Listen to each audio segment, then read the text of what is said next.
Here is our pressure switch.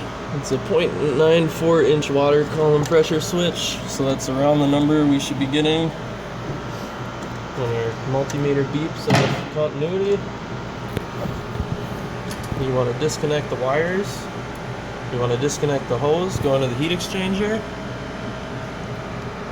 plug that into your T, your other end to your pressure switch. So one end goes to your manometer, one goes to your pressure switch, and one goes to your heat exchanger. You want to hook up your multimeter to your pressure switch to show continuity. Doesn't matter which way you do it. And then manometer is already zeroed out, but if it wasn't, you'd have to. Then we want to turn on our call for heat. Set it about 10 degrees above ambient, just to make sure the furnace won't shut off during our test.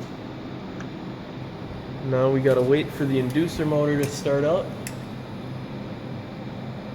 All those clicks were contacts making. It beeped right around 0.94. Did you catch that on the camera? Perfect. Let's watch it. Let's see if we like it.